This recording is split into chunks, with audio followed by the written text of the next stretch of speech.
Relatos sonoros en Volata Radio. Las mejores historias y artículos de la revista Volata en formato audio. Volata Radio, tu podcast de cultura ciclista. Hola, ¿qué tal? Ya volvemos a estar por aquí con un nuevo relatos sonoros titulado El rival invisible. Algunos de los acontecimientos en la vida de Jan Ullrich volvieron a poner de manifiesto que la vida después del deporte de élite puede ser un tránsito complejo.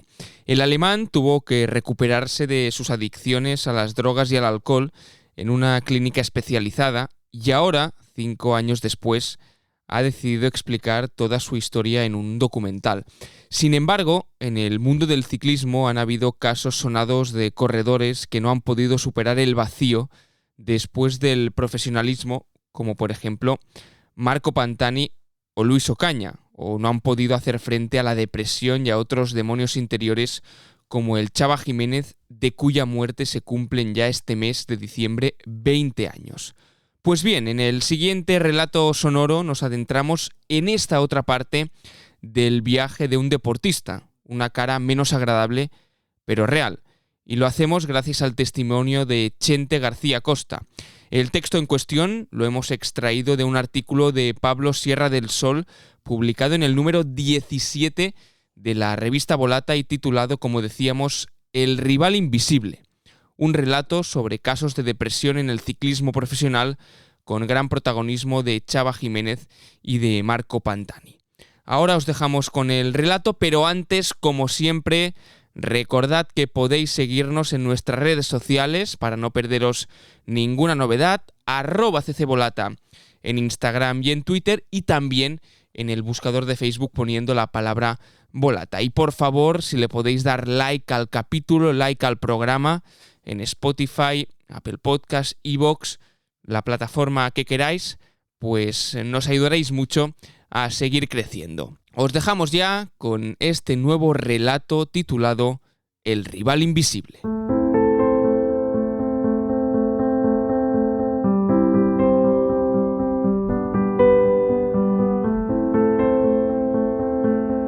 Chente García Costa estaba en León haciendo el curso de directores cuando le dieron la noticia. José María Chava Jiménez acababa de sufrir un infarto en la clínica en la que llevaba un tiempo entrando y saliendo para desintoxicarse de sus adicciones. El corazón de Chava dijo basta un 6 de diciembre de 2003. 32 años tenía y le habían sobrado para vivir más de lo que vivirían otros en 3 vidas. El día del 15º aniversario de la muerte de Chava Jiménez, como señalaría el propio Chente García Costa al descolgar el teléfono desde Jaca, sigue recordando la conmoción que le causó la pérdida. Recuerdo que estaba en el curso de directores con Arri, Olano y Odriozola y nos quedamos en shock. Condujimos hasta el barraco para ir a su funeral sin creernos del todo lo que había sucedido. Sabíamos perfectamente que Chava estaba mal y que difícilmente volvería a competir como profesional, pero confiábamos en que pudiera superar sus problemas. Sus últimos años fueron tristes, pero siempre que pienso en él, además de recordarlo como un deportista de talento innato, me quedo con la persona. Chava Jiménez era el mayor showman que he conocido en el pelotón, un tipo alegre que hacía reír a cualquiera, que se preocupaba porque tú estuvieras contento.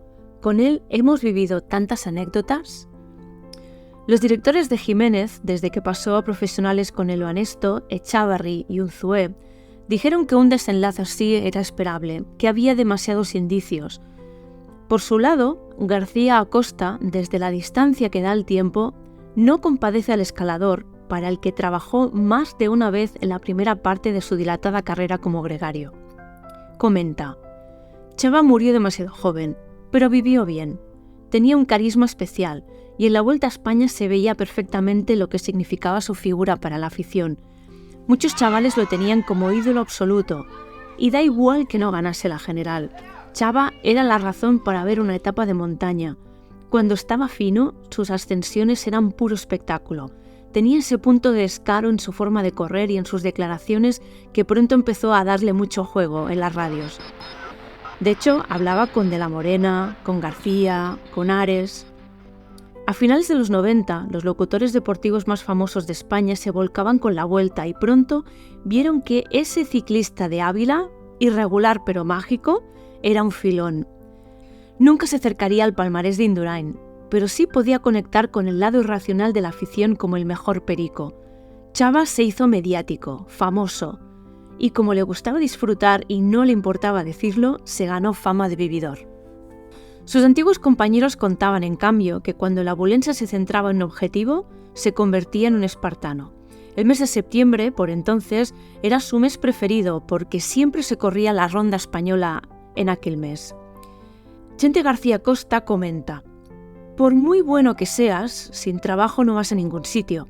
A Chava le encantaba salir por la noche y comer buenos chuletones de su tierra, pero organizaba muy bien su calendario. Eso es algo importantísimo en la carrera de un ciclista. Ahora lo repito constantemente a los chicos que tenemos en el Movistar.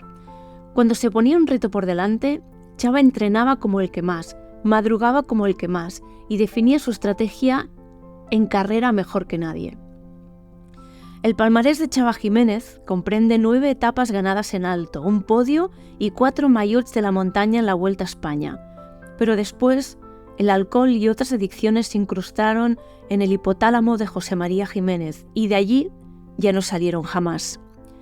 Sus círculos cercanos, los amigos ciclistas que también se habían formado en la fundación que dirigía Víctor Sastre, sus padres, su mujer Azucena, los colegas del pelotón, aseguran que intentó hasta la extenuación escapar de su lado más oscuro, que prometía recuperarse cuando subía a un pico de euforia con la misma celeridad con la que extendió el primer Angliru, el de 1999. En este sentido, García Acosta reflexiona: «Cualquier ciclista necesita de un buen entorno que le comprenda y que le cuide, porque la nuestra es una profesión muy dura. Pasas muchas semanas lejos de casa y de los tuyos. Para mí, venirme unos días a Tafalla o a Jaca, por ejemplo, siempre ha sido algo sanador. Cuando corría me iba al monte y así trabajaba el fondo físico sin saturarme de bici. Ahora mis hijos tienen la posibilidad de hacer esquí de fondo, que les encanta. Pero, por mucho que te protejan, cada uno acaba tomando sus propias decisiones y tiene una manera diferente de pensar. Tiene debilidades y fortalezas propias. Cuando dicen que Chava murió como mueren a veces las estrellas de rock o los actores de cine, tienen parte de razón. Es el precio que pagan los genios». En la foto de perfil que tiene García Costa en el WhatsApp, aparece él asistiendo desde el coche de Movistar Alejandro Valverde, que lleva vestido con el maillot arcoiris. Tras 17 temporadas como profesional, y siempre en la estructura del Banesto, Illes Balears, Cais de Parn y Movistar, el ahora director navarro se ha ido reconvirtiendo como director deportivo en el equipo. Los ciclistas somos mucho más que piernas. La preparación mental del corredor ha cambiado mucho respecto a mi época de juvenil. Ahora se incide mucho en la fortaleza psíquica del ciclista. Ahora tenemos claro que si tu cabeza no va, tus piernas no van a responder en carrera. Hay que aprender a sufrir y para eso, pruebas como las clásicas del norte, que a mí me gustaban y no se me daban mal, pero que a otros compañeros se les atragantaban, ayudaban a curtirse mentalmente. El ahora director deportivo dice, sin embargo, que la figura del psicólogo no se ha acabado de implantar de forma permanente en los equipos profesionales. Desempeñan ese papel a veces el manager, el director de carrera, los fisioterapeutas y hasta los mecánicos. Si vemos que un ciclista se desvía y adopta malos hábitos o se descentra, siempre intentamos asesorarlo desde nuestra experiencia, comenta el navarro.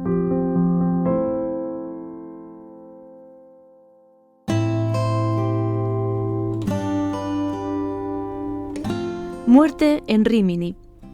Marco Pantani aparece muerto en la habitación donde ha estado encerrado los últimos 5 días, en el apartahotel Lagos de Rímini, una ciudad turística que está desierta en invierno, a apenas 25 minutos en coche de Sestenático, donde nació y empezó a ganar carreras, donde su madre tendía un kiosco de piadinas con la misma sencillez que la madre de Chava Jiménez regentaba un mesón en el Barraco. Es 14 de febrero, Día de los Enamorados. El viejo campeón muere con 34 años cumplidos apenas un mes y un día antes. La puerta estaba trancada y la estancia destrozada. La autopsia encontró cocaína en la nariz, cocaína en la boca, cocaína en el estómago. Diego Armando Maradona, al que Pantani idolatraba cuando jugaba en el Nápoles y al que había visitado el verano anterior, el de 2003, en una clínica de desintoxicación cubana, dirá entre lágrimas cuando ocurre el funeral de Estado con el que Italia se despide del pirata. Cuando vencía, todos querían estar con él, pero ha muerto solo. Todos somos culpables de la muerte de Pantani. Su oscuro final no es único. Ese verano, Armand de las Cuevas, otro ciclista calvo y lleno de clase que corrió en los 90, se suicidó en la isla de Reunión.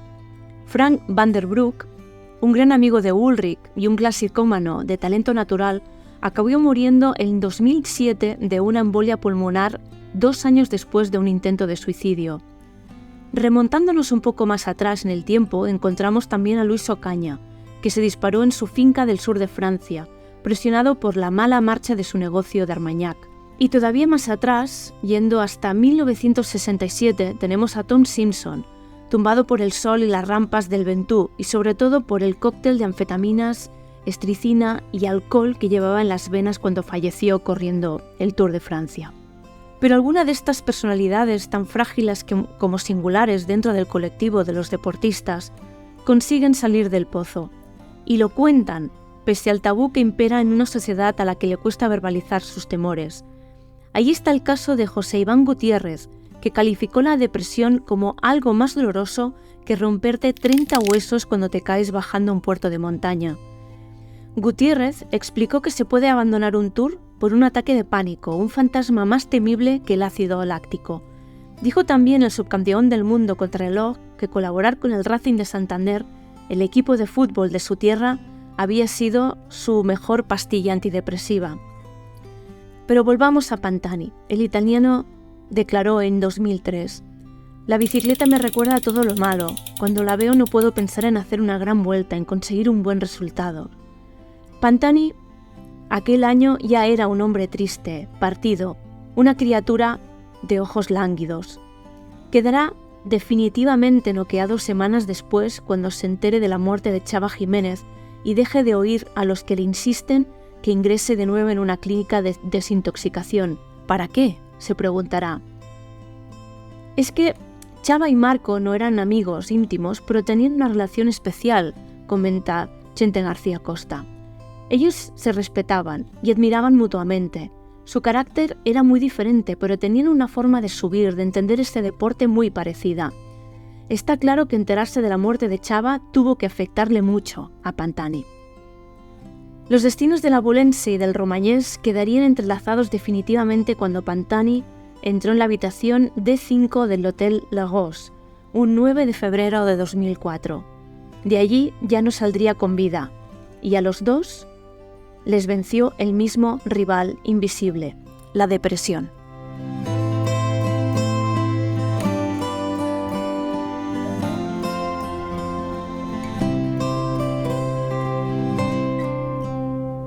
Acabamos de escuchar en Volata Radio un nuevo relato sonoro titulado El rival invisible, una historia sobre la cara menos agradable del ciclismo profesional, centrado en los casos de depresión de 2 mitos de este deporte, el Chava Jiménez y Marco Pantani. Todo ello gracias al texto de Pablo Sierra del Sol, publicado en el número 17 de la revista Volata, y al testimonio de Chente García Costa. Hasta aquí otro episodio de Relatos Sonoros en Volata Radio. ¡Hasta la próxima! Estás escuchando Volata Radio, el podcast de la revista Volata, tu publicación de ciclismo, cultura y periodismo que se publica de forma bimensual, con más páginas, más contenidos, más internacional y más beneficios para los suscriptores. Suscríbete desde 6 € al mes, únete a nuestra comunidad y no te pierdas ningún número.